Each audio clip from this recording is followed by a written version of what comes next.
Yeah, it looked like it's going to be one of those games where it just wasn't going to go the Brewers' way. They were stranded guys left and right, including my guy, Rhys Hoskins, who failed in a big spot. And I'm taking some heat for that.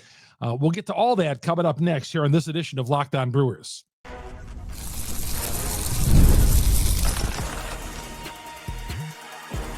You are Locked On Brewers, your daily Milwaukee Brewers podcast. Part of the Locked On Podcast Network, your team every day.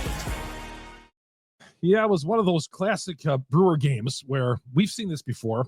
1 of 13 with runners in scoring position, stranding the bases loaded, doing things like that. Oh, yeah, it was all there. And it all had the pattern of a Brewers loss. And against a team like the Colorado Rockies, a bad baseball team, 2-9 coming in. Yeah, you just can't give them any opportunities, can't give them any light at all. And the Brewers did. Still took 2 of 3 in Colorado. There was some bright spots in the series, certainly. And there were some on Thursday as well, including, I thought Quinn Brister really made a nice showing for himself in his Brewers debut. We'll get to all that coming up next. And the Brewers do win their first series in Colorado since 2018. Piamps on the hill. 2-2 game, bottom of the 8th inning, and he has his second blow-up of the season. He had one earlier in the year against the Yankees, similar to this one. Rockets flying all over the field. 3 balls off the fence for doubles, including a bases-clearing double. Just was leaving balls over the plate, and he was getting crushed, much like that opening series in New York. He did the same thing. 2 2/3, 4 hits, 5 earned runs. Saw his ERA balloon to 16.88. Now, between that series, that opening series in New York and Thursday, man, he pitched pretty clean baseball. I think we'd all agree. He got a save in there as well. But gosh, 2-2 game in the 8th inning, and he did not get the job done. So that's Piamps. Again, I've been a little concerned about Piamps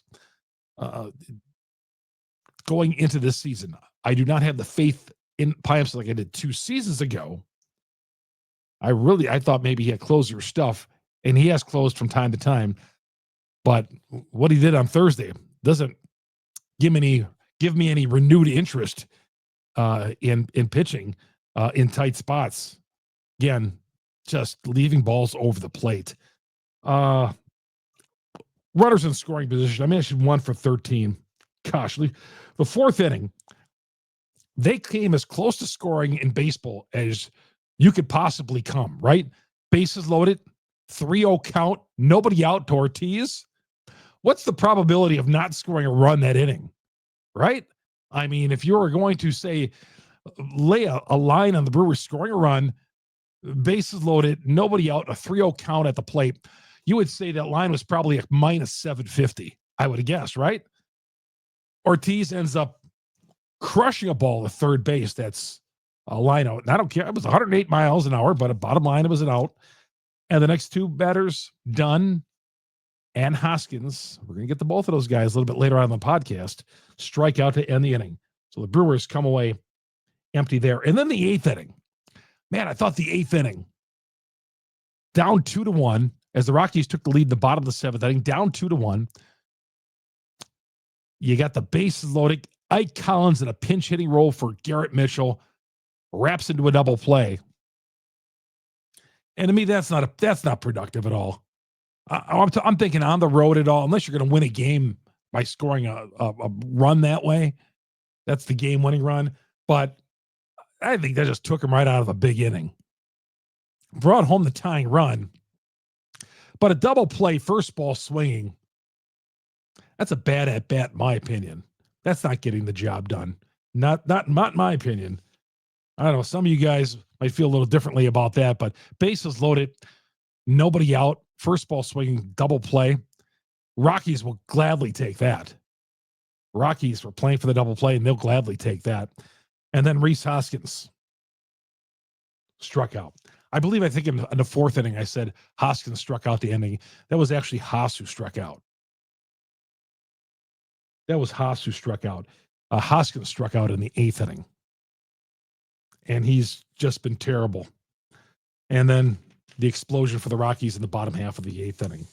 But I thought Brister 5 innings, 72 pitches, 5 hits, 1 earned run. Gave him that home run to start the game.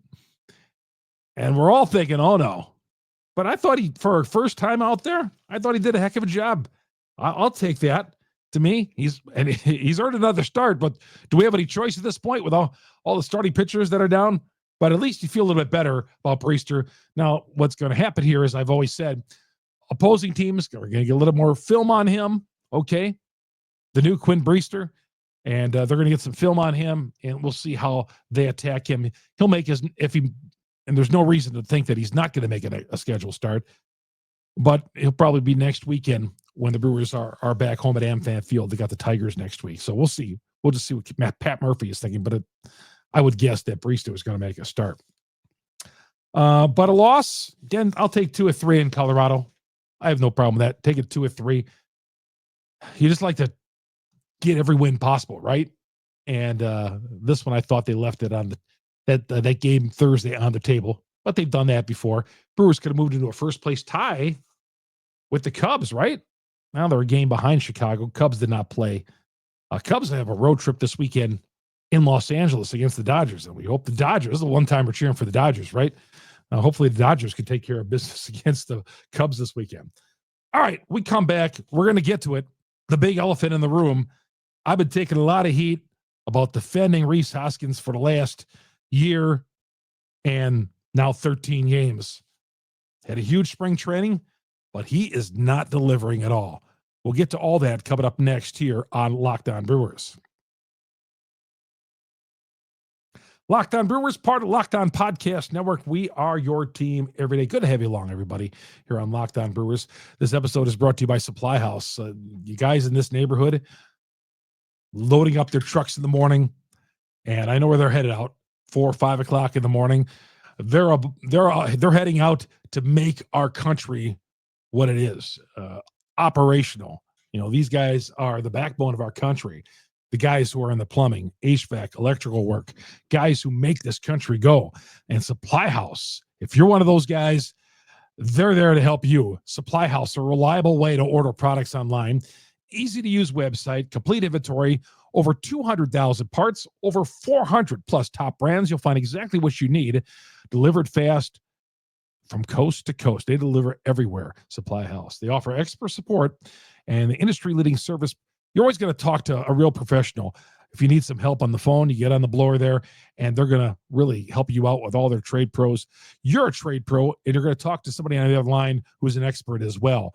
Their free Trade Master program offering exclusive perks, a dedicated phone line, free shipping, discounts at every order, thousands of skilled professionals already taking advantage, and now it's your turn, just like the guy down 3 blocks down. I turned him on the Supply House, and he loves it.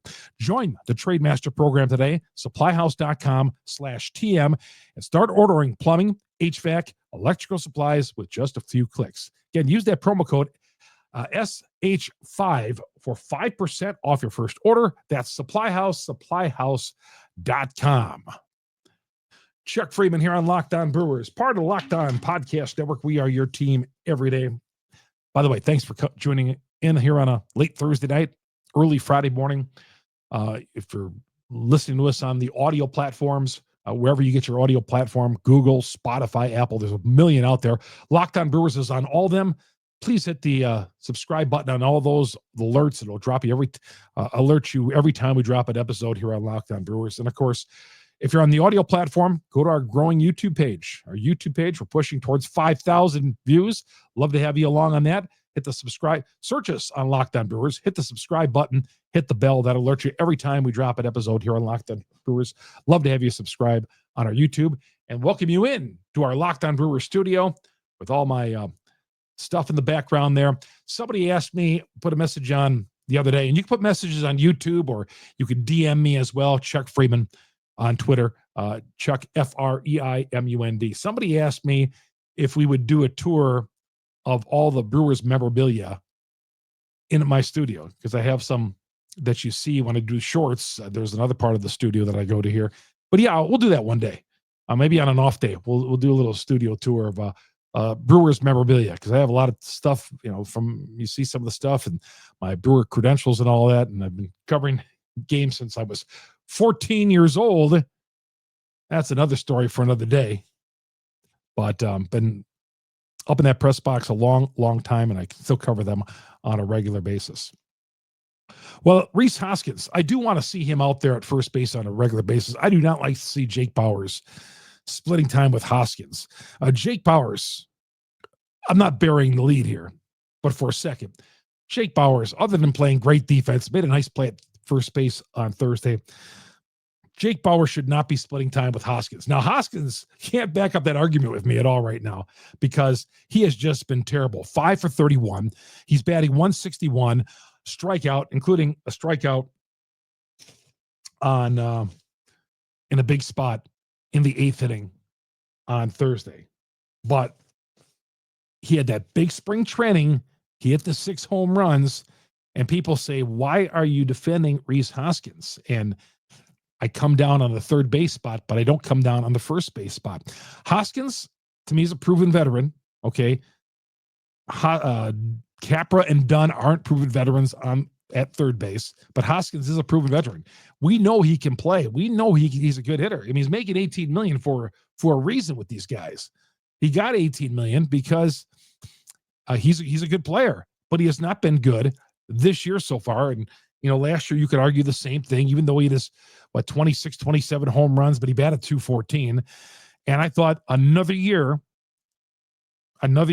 after this surgery, another year of working on that knee, and he looked great in spring training. Thought Hoskins poised for a big year. Now it's only 13 games in, okay? And I'm going to give him some more. I'm going to give him way more time. But it's been disappointing. The 7 strikeouts and 31 at-bats. I don't like to see him platooned. I like to see him in the heart of the order. I do think he's going to make some of you want him benched permanently. There's no option over at first base. You don't want to be playing Jake Bauers every game. All right. You don't want to do that. Rhys Hoskins, I believe, is still going to bounce back. But those who argue against him and come at me, I hear you. I'm going to own it. I'm going to own it so far. He has not been good. But I'm going to stay on him now. I am. But it's 13 games in, once again. But 161 and 0 home runs at this point. After he teased us with what he did in spring training, I'm disappointed.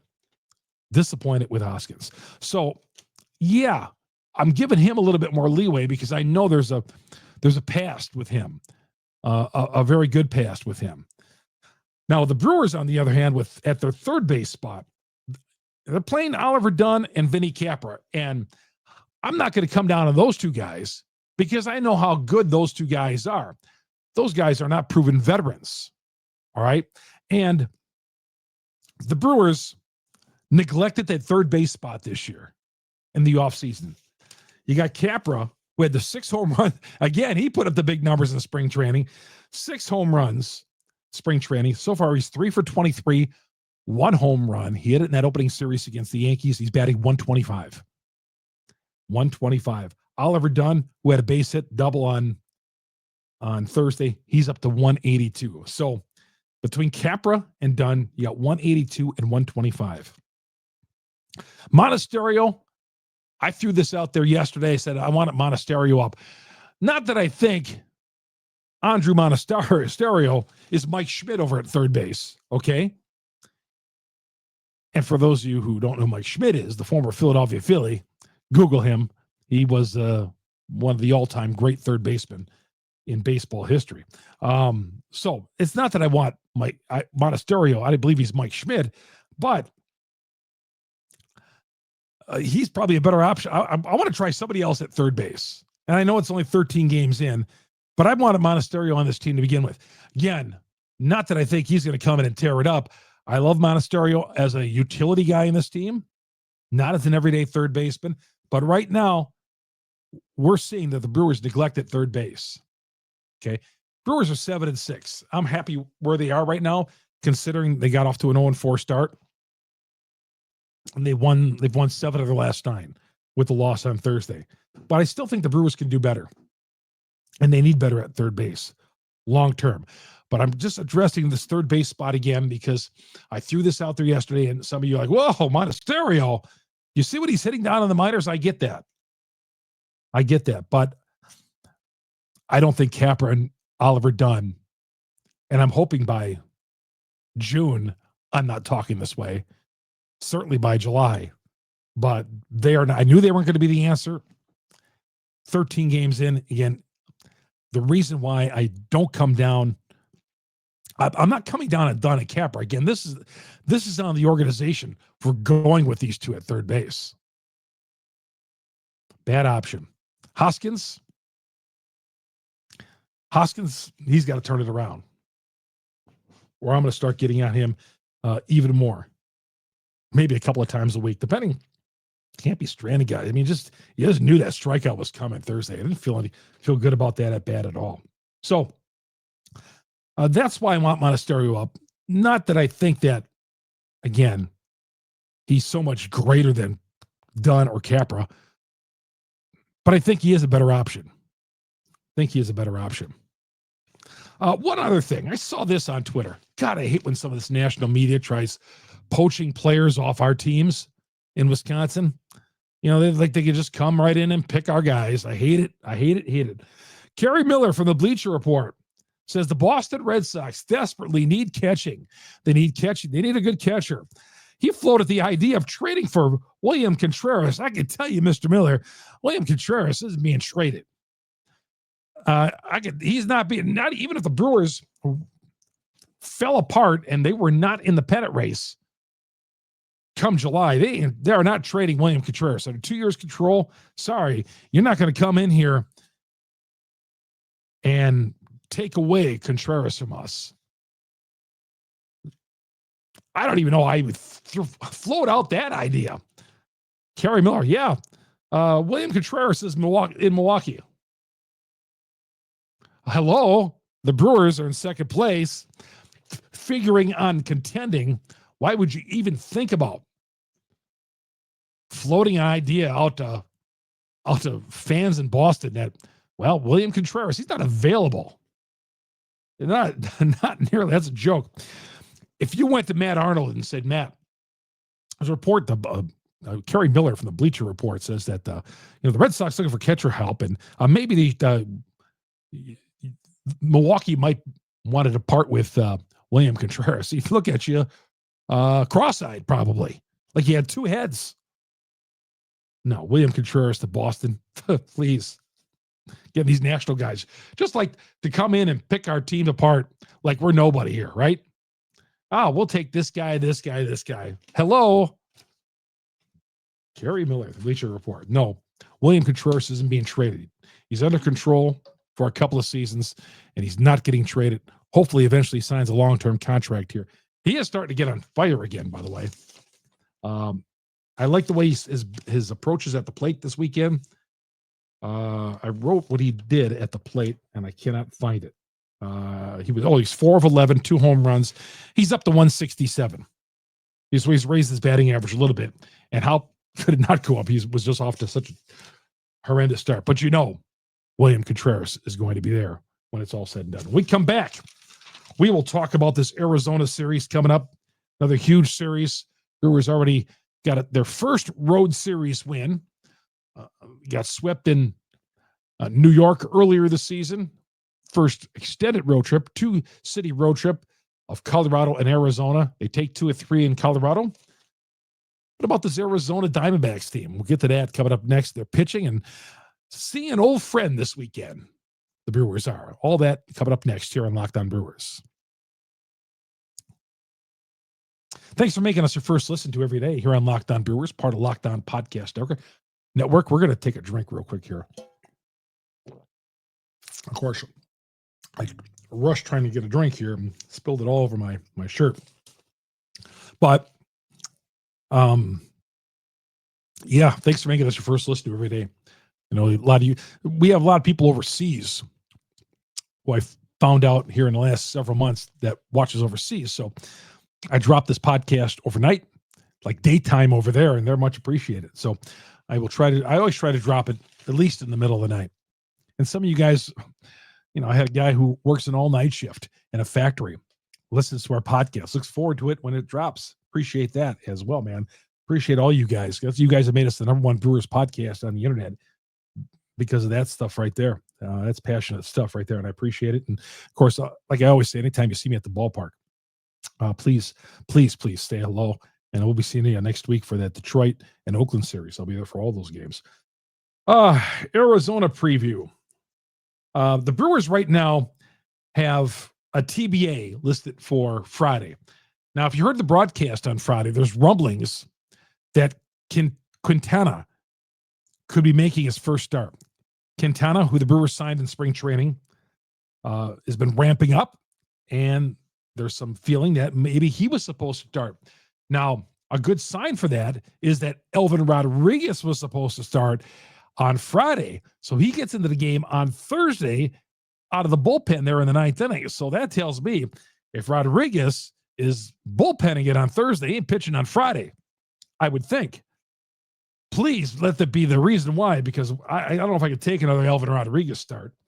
But he pitched out of the bullpen, and the rumblings are that Quintana could be making a start on Friday. The Brewers will be facing Eduardo Rodriguez. The Brewers had an Eduardo Rodriguez back in the mid-70s. Right-hander, Eduardo Rodriguez. He was a fan favorite. People liked him. I was really, really small at the time. But this Eduardo Rodriguez, lifetime, he's got a 2.45 earned run average against the Brewers. He's 0-1. This year, it's been a tough year so far for Eduardo. A tough year in his 2 starts so far. And we'll see how he fares up against Milwaukee. Again, he's made 2 starts against the Brewers in his career, and he's got a 2.45 earned run average. So we think it's Quintana against Eduardo Rodriguez on Friday. Saturday, Corbin Burnes on the hill for Arizona. There it is. Now, Burnes this year has had 2 bad outings, and he's had a good one. 2 just very substandard outings for Burnes and a good one. So this is 4th start. Last year when he was with Baltimore, he did make a start against the Brewers with the Orioles. I believe he pitched into the 4th inning, struck out a handful. Wasn't bad, wasn't good. It was kind of an average start, as I recall, for Corbin Burnes. Chad Patrick goes for Milwaukee, and we've liked what we've seen from Chad Patrick in his 2 starts so far, right? One of his fans and his friends from Hebron, Indiana, are going to be making the trip. They were all in Milwaukee for his 2 starts here on the last homestand. We'll see if they travel out to Arizona, because he had over 300 people last Sunday at the game. But Chad Patrick will start Saturday against Corbin Burnes. Hopefully Corbin is not on his A game. Again, he's had 2 bad outings, 1 good one. The best pitching matchup of the weekend is Sunday. Zach Gallen against Freddie Peralta. Gallen got an ERA of, it's not been great for him. He's got an ERA of 5.28. Peralta's pitched pretty well this year. He gave up the 2 home runs in his first start of the year. The 8 innings is his second outing. In his 3rd outing, 5 innings in 1 earned run. That was Tuesday against Colorado. So Peralta's off to a pretty good start. I'm going to say yeah. So that's the way it looks in Arizona. Arizona's off to a 7-6 start. They are on a 2-game winning streak, and be great if the Brewers could go there. Arizona's at a tough division. I mean, look at the division. San Francisco's off to a pretty good start, even though they just dropped 2 or 3 to Cincinnati. The Dodgers are playing they won the other day, but they had not been playing great. They had a 3-game skid in there before beating Washington. And San Diego's playing well. San Diego. So you got 3 teams off to pretty good starts there. And then you got Arizona at 7-6 in 4th place in the National League West. So never easy. Crazy game there. I remember last year in the final game of the series in Arizona. Crazy series in Arizona. And then the Brewers will come home next week. And we'll see you on Sunday night. We come back here on Locked On Brewers. I'll be dropping some shorts over the weekend. I'll drop those on Twitter. And by the way, you find me on my Twitter account, Chuck Freeman, Freimund. I'll be sending along both Friday night and Saturday night after those games. Sunday afternoon, we'll be sending out some short videos wrapping up the game. 60-second videos, just a quick little tease going into the Sunday night when we drop the full podcast. Again, you get us on Google, Spotify, Apple, wherever you download your audio podcast. We're there. #1 Brewer podcast from, again, all you great Brewer fans. Appreciate all the messages, the DMs as well. And of course, please subscribe to our growing YouTube page. Search Locked On Brewers. Hit the subscribe button. Hit the bell. That it's going to alert you every time we drop an episode. Thanks for making us your first listen to every day. My name is Chuck Freeman. Have yourself a good weekend. Let's go Brewers. Take 2 or 3 in Arizona. We'll talk to you all this weekend, everybody.